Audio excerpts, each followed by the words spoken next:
네, 조금 전에 박능후 보건복지부 장관의 이 긴급관계장관 회의 결과 설명에 이어서 일문일답까지 이루어졌는데요. 좀 정리를 해보겠습니다. 임상호 기자. 네. 네, 긴급관계장관 회의에서 거론된 내용을 박능후 보건복지부 장관이 이제 설명을 했는데, 일단 이낙연 국무총리가 강조를 했듯이 늑장 대응보다는 과잉 대응을 하더라도 늑장 대응을 하지 말아라. 그만큼 적극적이고 선제적인 조치를 하겠다고 얘기를 했는데, 주로 어떻게 이제 지금 정부에서 신속하고 적극적으로 대처한다는 겁니까? 사실 3년 전과 비교하면 하루 만에 확진 판정이 났고요. 그리고 국가지정 격리 병상으로 이동을 했고, 밀접 접촉자나 일반 접촉자나 관리에 들어갔습니다. 3년 전과 비교하면 아주 훨씬 빨라진 거죠.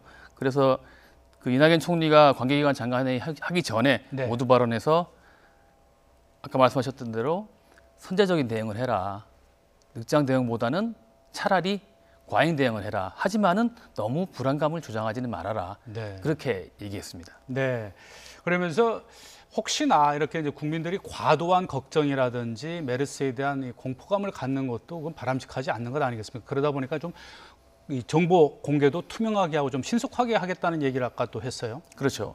이게 사실 국내에 있으면서 메르스에 감염되기는 쉽지 않은 상황입니다. 메르스라는 게 아시다시피 낙타와 관련된 낙타유를 직접 마신다거나 농장을 방문해서 낙타와 접촉한다든지, 그리고 중동 지역에 있는 병원을 방문해서 감염된 사례가 많습니다. 그런데 국내에 있으면 사실 그런 일은 없습니다. 네. 하지만 이 메르스의 대표적인 증상인 발열이나 기침, 호흡기 증상, 그리고 한 10% 정도로 보고가 되고 있는데요. 설사나 구토 같은 경우도 사실 심한 경우는 메르스 환자로 의심이 될 수 있습니다. 그렇기 때문에 이런 증상이 보이게 되면은 혼자서 판단을 해서 병원을 간다거나 그러시지 마시고 보건소나 각 질병관리본부 쪽으로 전화를 하셔서 그쪽의 지시를 따르시는 게 좋습니다. 네.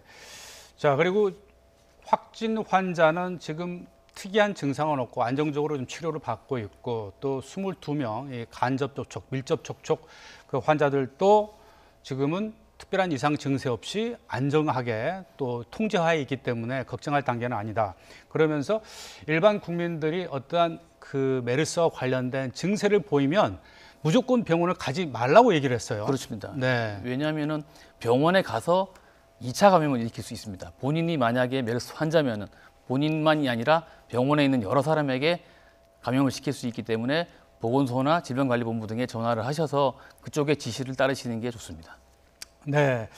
방금 임상호 기자가 지적을 했듯이 이 메르스 의심 증세가 있다고 해서 무조건 병원을 가시는 게 아니라 일단 그 지역 보건소에 전화를 거셔서 이러이러한 증상인데 이게 어떻게 되느냐 꼭 그런 절차를 밟은 뒤에 이 조치를 좀 기다리는 게 가장 이 지금 단계에서는 중요하다고 얘기를 했습니다. 자, 이 박능후 보건복지부 장관이 긴급관계장관 회의에서 이 설명한 내용을 임상호 기자와 함께 정리를 해봤습니다. 임 기자 수고했습니다.